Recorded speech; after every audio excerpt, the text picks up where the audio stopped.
Las bodas químicas de Christian Rosenkreuz, 1616. Jean Valentin André, 1586-1654. Día 2. Acababa de entrar en el bosque y me pareció que el cielo entero y todos los elementos ya se habían engalanado para las bodas. Los pájaros cantaban más agradablemente y vi a los cervatillos saltar con tanta gracia que alegraron mi corazón y lo incitaron a cantar. Así que canté en voz alta la siguiente canción. Sé feliz, amado pajarillo, que tu canto claro y fino alabe a tu Creador. Poderoso es tu Dios, te prepara el alimento y te lo da justo cuando hace falta. Estate así satisfecho. ¿Por qué estarías triste? ¿Por qué te irritarías contra Dios porque te hizo pajarillo? ¿Por qué razonar en tu menguada cabeza a causa de que no te hizo hombre? Oh, cállate. Él lo ha meditado profundamente. Estate así satisfecho. ¿Qué haré yo, pobre lombriz, si quisiera discutir con Dios? Trataría de forzar la entrada del cielo para arrebatar el gran arte con violencia. Dios no se deja tosigar. Que el indigno se abstenga. Hombre, estate satisfecho, no te ofendas si no te ha hecho emperador. Quizás hubieras olvidado su nombre y solamente eso es lo que le preocupa. Los ojos de Dios son clarividentes. Ve en el fondo de tu corazón, así que no le engañarás. Y mi canto, surgiendo del fondo de mi corazón, se derramó a través del bosque resonando en todas partes. Las montañas me repitieron las últimas palabras cuando al salir de él entraba en un hermoso prado. Allí se entrelazaban 3 bellísimos cedros, cuyas largas ramas daban una sombra soberbia. A pesar de que no había andado mucho, quise disfrutar de ella enseguida, pues me encontraba agotado por el ardor de mi deseo. Así que corrí a los árboles para reposarme un poco. Pero al acercarme más, vi un cartel fijado en uno de ellos en el que con líneas elegantes leía el siguiente escrito. Salud, extranjero. Quizás has oído hablar de las bodas del rey. Si así es, sopesa exactamente estas palabras. A través de la novia te ofrece 4 caminos para elegir, por todos los cuales podrás llegar al palacio del virrey, a condición de que no te apartes de su vía. El primero es corto, pero peligroso. Atraviesa diversos obstáculos que no podrías evitar, no con grandísimo trabajo. El otro es más largo, los bordea, es llano y fácil, si con la ayuda del imán no te dejas desviar ni a la izquierda ni a la derecha. El tercero es verdaderamente la vía real. Diversos placeres y espectáculos de nuestro rey te hacen este camino agradable, pero apenas uno entre 1000 llegan por él al objetivo. Por el cuarto, ningún hombre puede alcanzar el palacio del rey, pues es impracticable, ya que consume, y no conviene sino a los cuerpos incorruptibles. Escoge pues de estos 3 el que quieras, y síguelo con constancia. También debes saber que, sea cual fuere el que escojas, en virtud de un destino inmutable, no podrás abandonar tu decisión y volverte atrás sin que tu vida peligre grandemente. Esto es lo que hemos querido que sepas, pero no ignores tampoco que deplorarás haber hecho esta elección llena de peligros. En efecto, si has de ser culpable del más mínimo delito contra las reyes de nuestro rey, te pido, mientras aún es tiempo, que te vuelvas a tu casa con la mayor rapidez por el mismísimo camino que seguiste para venir. Mi alegría se desvaneció una vez leída esta inscripción, y después de haber cantado tan alegremente, me puse a llorar con amargura, pues bien veía los 3 caminos ante mí.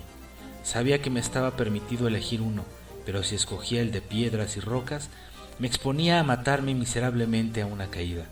Si escogía el largo, podía perderme por las travesías o quedarme en él por cualquier otra razón, siendo el viaje tan dilatado. Tampoco osaba esperar que entre 1000 fuera precisamente yo el que pudiera escoger la vía real. Delante de mí se abría el 4º camino, pero estaba tan lleno de fuego y de vapor que no podía aproximarme a él ni siquiera de lejos. En esta incertidumbre reflexionaba si no valdría más renunciar a mi viaje. Por una parte consideraba mi indignidad, pero por la otra la esperanza me consolaba con el recuerdo de la liberación de la torre, sin que sin embargo pudiera fiarme de ella de una manera absoluta. Dudaba aún sobre la resolución de tomar cuando mi cuerpo, agotado por fatiga, reclamó su alimento. Cogí pues el pan y lo corté. Entonces, una blanca paloma, blanca como la nieve, subida a un árbol y cuya presencia me había pasado inadvertida hasta ese momento, me vio y bajó. Quizás estaba habituada. Se aproximó dulcemente a mí y le ofrecí compartir mi comida. Ella aceptó, y eso permitió admirar a gusto su belleza. Pero no vio un cuervo negro, enemigo suyo, que se abalanzó sobre la paloma para apoderarse de su parte de comida sin prestar la menor atención a mi presencia. La paloma no tuvo otro recurso sino el de huir, y ambos volaron hacia el sur.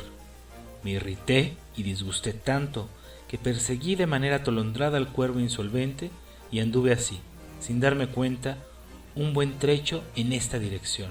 Espanté al cuervo y libré a la paloma. Solamente en este momento me di cuenta de que había actuado sin reflexionar. Había entrado en un camino del que de ahora en adelante me estaba prohibido salir bajo la amenaza de un castigo severo. Me habría consolado de ello si no hubiera lamentado vivamente haber olvidado mi zurrón y mi pan bajo el árbol sin que pudiera volver a recogerlos. Cada vez que quería volverme, el viento me azotaba con tal fuerza que me tiraba al suelo. Si seguía mi camino, no sentía la tormenta. Entonces comprendí que oponerme al viento significaba perder la vida. Me puse, pues, en camino llevando mi cruz con paciencia, y como la suerte estaba echada, decidí hacer todo lo posible para llegar al fin antes de que se hiciera de noche. Me encontré muchos falsos caminos, pero los evité gracias a mi brújula. No queriendo abandonar el meridiano ni un paso, pese a que el camino era a menudo tan rudo y tan poco practicable que creía haberme perdido mientras andaba, pensaba sin cesar en la paloma y en el cuervo sin llegar a comprender su significado. Al fin, divisé a lo lejos, en la cima de una gran montaña, un pórtico espléndido.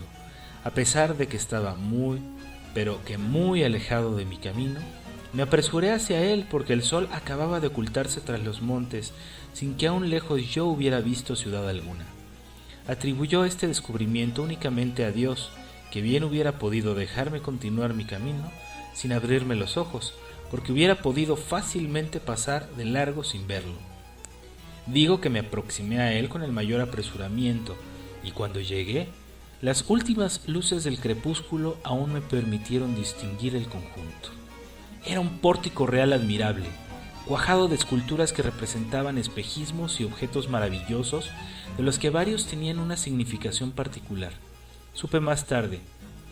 En lo más alto el frontón tenía estas palabras: lejos de aquí, alejaros profanos, con otras inscripciones de las que se me había prohibido severamente hablar.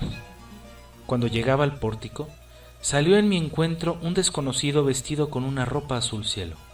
Lo saludé amistosamente y me respondió de la misma manera pidiéndome enseguida mi invitación. ¡Oh, qué alegría me dio haberla traído! Pues la habría podido olvidar fácilmente, cosa que según él le había sucedido a otros. Se la enseñé enseguida y no solo se mostró satisfecho, sino que, con gran sorpresa mía, se inclinó ante mí y me dijo: «Venga, hermano querido, eres mi huésped bienvenido». Me pidió a continuación que le dijese mi nombre y le respondí que era hermano de la Rosacruz Roja, por lo que manifestó una agradable sorpresa. Después me preguntó: «Hermano, ¿no has traído con qué comprar una insignia?». Le repliqué que mi fortuna era modesta, pero que le ofrecía con gusto lo que pudiera agradarle entre mis objetos que poseía. A petición suya le regalé mi cantimplora de agua, y me dio a cambio una insignia de oro que no llevaba sino estas dos letras: S.C. Me exhortó a acordarme de él en caso en que pudiera serme útil. A petición mía, me indicó el número de invitados que habían entrado antes que yo. En fin, por amistad me dio una carta sellada para el guardián siguiente. Mientras me entretenía hablando con él, vino la noche.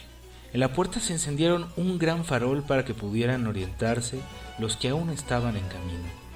El camino que conducía al castillo iba entre dos muros y estaba bordeado por hermosos árboles con frutos.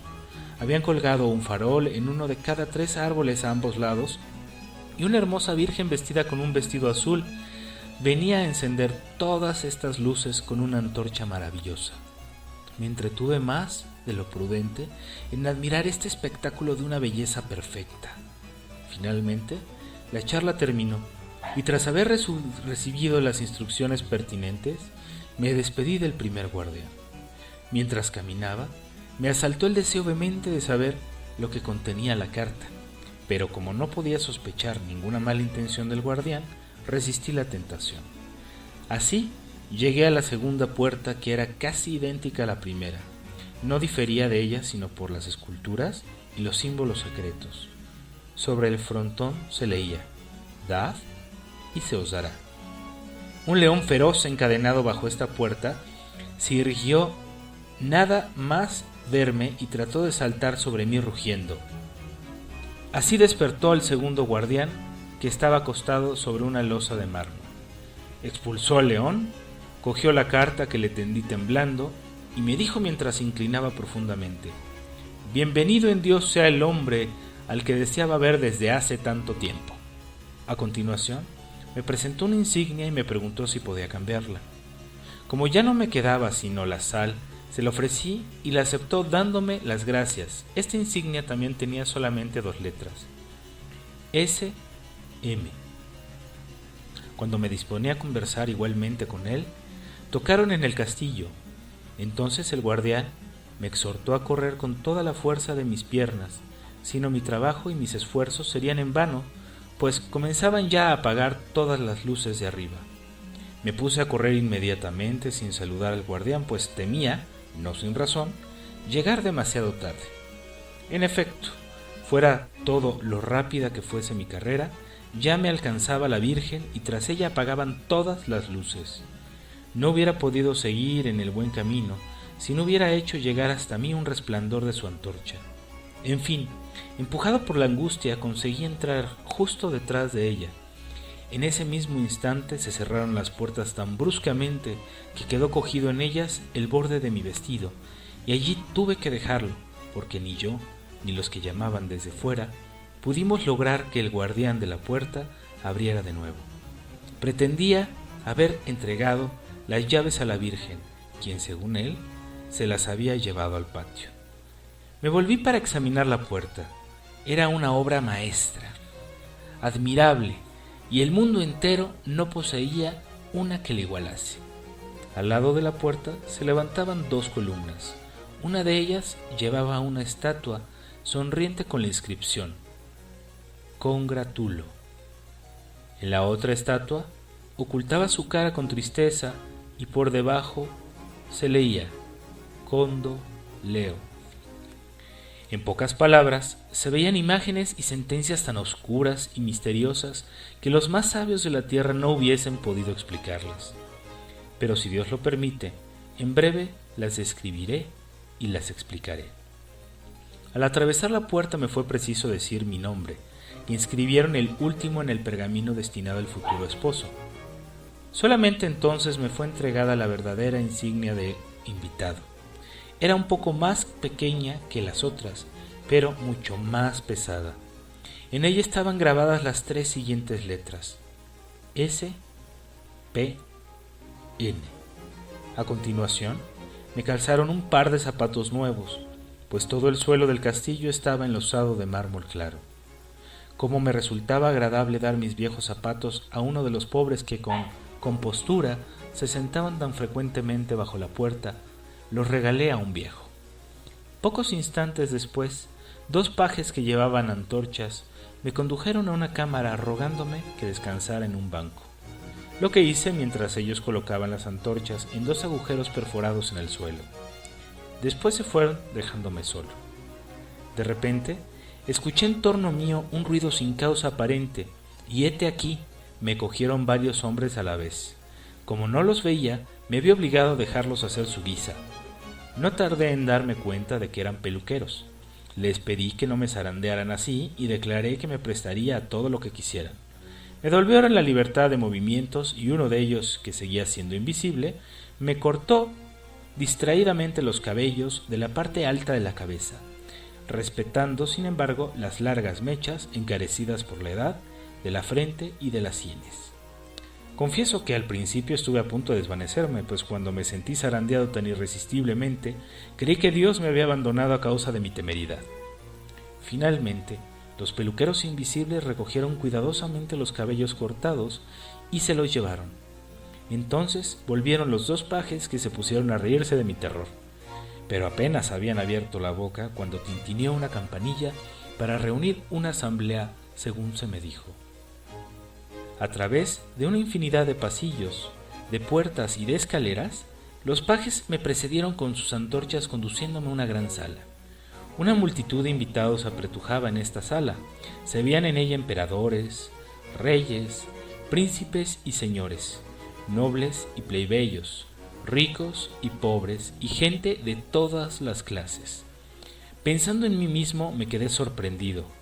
¡Ah! Bien loco estoy. ¿Por qué me habría atormentado tanto con este viaje? He aquí compañeros que conozco bien y que no me he apreciado nunca. Aquí están todos, y yo con todas mis súplicas y plegarias he llegado el último y aún a duras penas. Sin duda fue el diablo quien me inspiró estos pensamientos y muchos más aún, pese a todos mis esfuerzos de rechazarlos.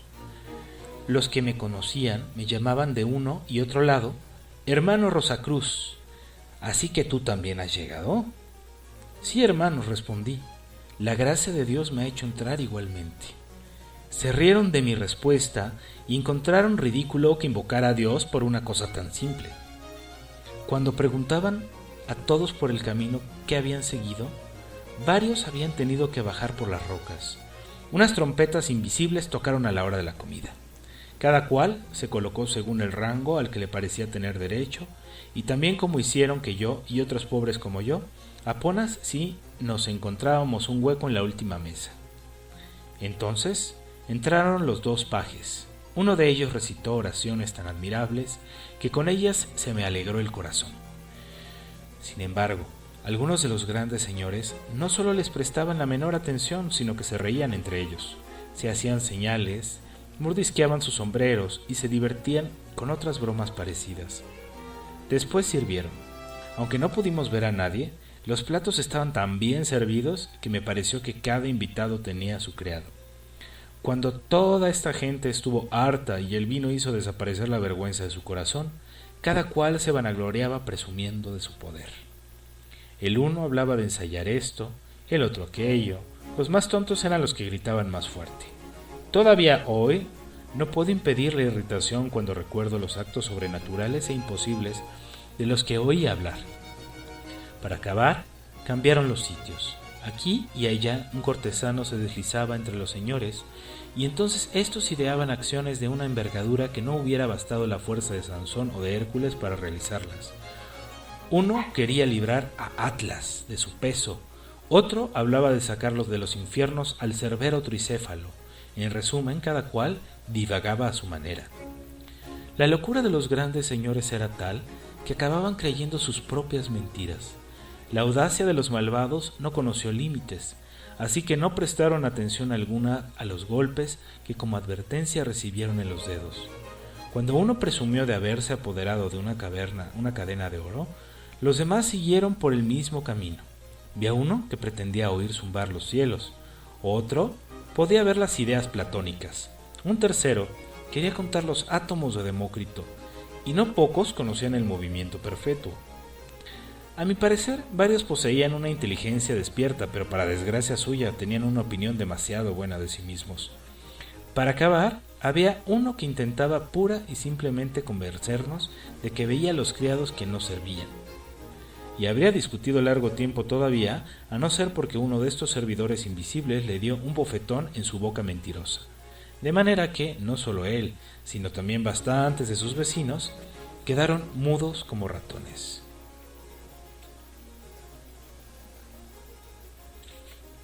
Para gran satisfacción mía, todos aquellos a quienes estimaba guardaban silencio en medio de este bullicio.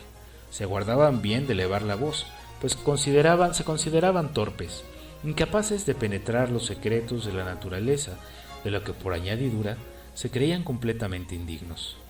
A causa del tumulto, casi habría maldecido el día que llegué al sitio, pues veía que los malvados y los ligeros eran colmados de honores, mientras que yo ni siquiera podía estar tranquilo en mi humilde sitio. En efecto, uno de estos canallas se burlaba de mí tratándome de loco completo.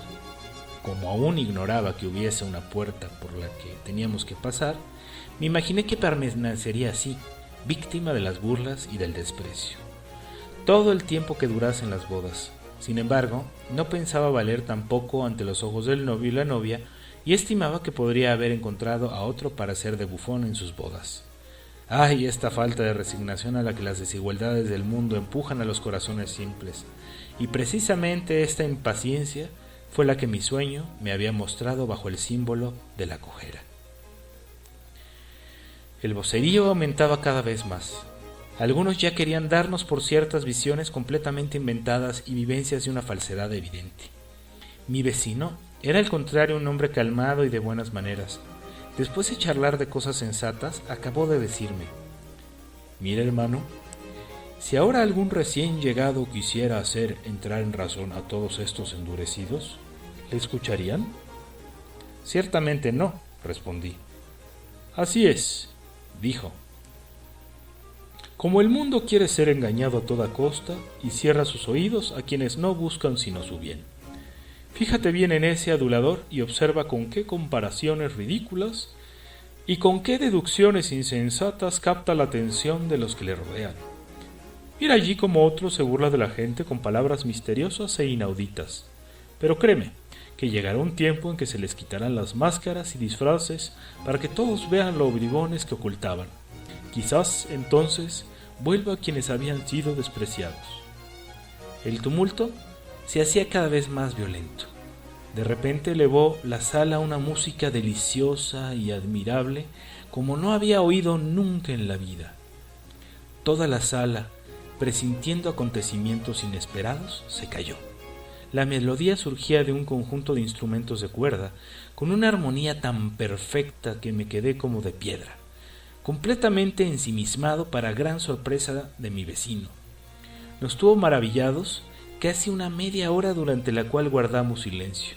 Además, algunos que quisieron hablar fueron rápidamente corregidos por una mano invisible. Por lo que me concernía, renunciando a ver a los músicos, trataba de ver sus instrumentos. Habría pasado una media hora cuando la música cesó de repente, sin que pudiésemos ver de dónde salía. Una fanfarria de trompetas y un redoble de tambores estallaron a la entrada de la sala y resonaron con una tal maestría que esperábamos ver entrar al emperador romano en persona. Vimos que la puerta se abría sola, y entonces la magnificencia de las trompetas se hizo tal que apenas podíamos soportarla. La sala se vio inundada de luces. Me parece que por millares se movían solas según el rango, lo que nos dejó espantados. Después vinieron los dos pajes, llevando las antorchas. Precedían a una virgen de admirable belleza que se acercaba transportada de un hermoso palanquín de oro. Me pareció reconocer en ella a la que precedentemente había primero encendido y luego apagado las luces. Asimismo, creí reconocer entre sus servidores a los que estaban de guardia bajo los árboles que bordeaban el camino. Ya no llevaba el vestido azul, sino que su túnica era centelleante, blanca como la nieve, chorreando oro y de un brillo tal que no podíamos mirarla largo rato. Los vestidos de los dos pajes eran iguales, sin embargo su brillo era menor. Cuando la Virgen llegó al medio de la sala, descendió de su trono, y todas las luces bajaron su intensidad como para saludarla. Todos nos levantamos enseguida, sin abandonar nuestro sitio. Después se inclinó ante nosotros y tras haber recibido nuestro homenaje, comenzó el discurso siguiente con voz admirable. El rey, mi grandioso señor, que ahora no está muy lejos, así como su muy querida prometida confiada a su honor, han visto con gran alegría vuestra reciente llegada.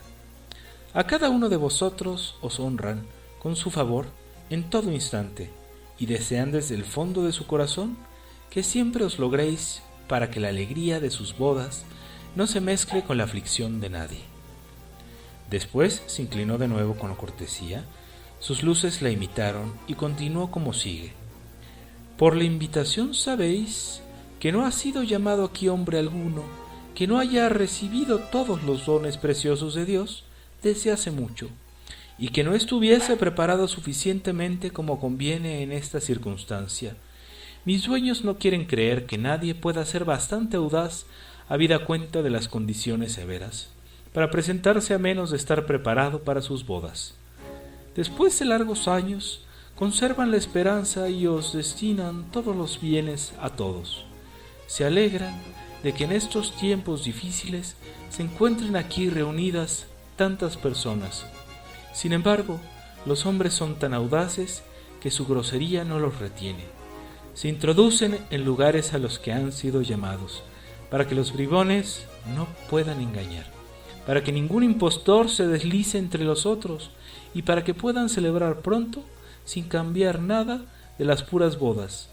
Será instalada mañana la balanza de los artistas. Entonces cada uno se dará cuenta fácilmente de lo que ha descuidado adquirir en él. Si ahora alguno en esta muchedumbre no está enteramente seguro de sí, que se vaya presto, pues si se queda, toda la gracia le será negada y mañana será castigado. En cuanto a los que quieran sondear su conciencia, se quedarán hoy en esta sala, serán libres hasta mañana, pero que no vuelvan aquí nunca. El que esté seguro de su pasado, que siga su servicio, quien le mostrará su apartamento, que repose hoy en espera de la balanza y de la gloria. A los otros, el sueño traería ahora un gran dolor. Que se contente pues con quedarse aquí, pues más valdría huir, que emprender lo que supera las fuerzas. Se espera que en cada cual actúe de la manera mejor. Cuando terminó este discurso, se inclinó de nuevo y ganó alegremente su asiento. Las trompetas sonaron de nuevo, aunque no pudieron ahogar los suspiros ansiosos de muchos. Después, los invisibles la condujeron otra vez. Sin embargo, aquí y allí, algunas lucecitas se quedaron en la sala. Incluso una vino a colocarse tras uno de nosotros. No es fácil describir nuestros pensamientos y gestos, expresión de tantos sentimientos contradictorios. Sin embargo, la mayor parte de los invitados se decidió por fin a intentar la prueba de la balanza para después, en caso de fracaso, irse de allí en paz, lo que creían posible.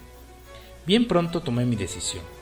Como mi conciencia me demostraba mi inteligencia y mi indignidad, resolví quedarme en la sala con los otros y contentarme con el banquete al que había asistido antes que proseguir y exponerme a los tormentos y los peligros venideros. Después de que algunos fueron conducidos por sus luces a sus apartamentos, cada uno al suyo como supe más tarde, quedamos 9, entre ellos mi vecino de mesa, el que me había dirigido la palabra. Pasó una hora sin que nos abandonase nuestra luz. Llegó uno de los pajes de los que ya he hablado cargado con un paquete de cuerdas y nos preguntó de entrada si estábamos decididos a permanecer allí. Como afirmativamente respondimos suspirando, nos condujo cada uno a un lugar fijado, nos ató y después se retiró con nuestra lucecita, dejándonos en la noche profunda, pobres y abandonados. Fue sobre todo entonces cuando varios de nosotros sentimos la opresión de la angustia, y yo mismo no pude impedir mis lágrimas corrieran. Guardamos un profundo silencio abrumados por el dolor y la aflicción, aunque nadie nos había prohibido que habláramos. Además, las cuerdas estaban anudadas con un arte tal que nadie pudo cortarlas, y menos aún desatarlas y quitárselas de los pies. Sin embargo, yo me consolé pensando que mientras que a nosotros nos estaba permitido expiar nuestra temeridad en una sola noche, Muchos de quienes saborean el reposo esperaban una retribución justa y una gran vergüenza. Pese a mis tormentos me dormí, roto de fatiga. Sin embargo, la mayor parte de mis compañeros no pudo descansar. Tuve un sueño, y aunque su significación no sea de gran importancia, pienso que no es inútil contarlo.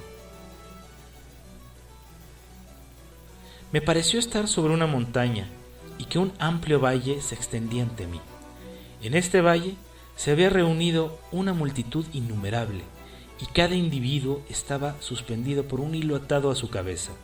Los hilos venían del cielo.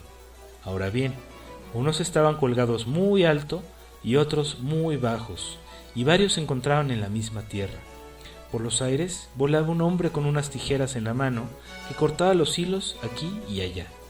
Los que estaban cerca del suelo caían sin ruido, pero la caída de los más altos hizo temblar la tierra.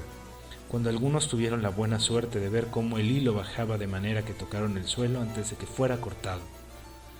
Las caídas me pusieron de buen humor.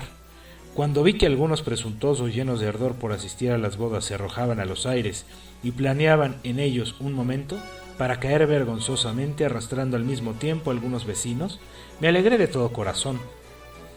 También me alegré cuando alguno de los modestos que se había contentado con la tierra fue desatado sin ruido, de manera que sus vecinos ni se dieron cuenta.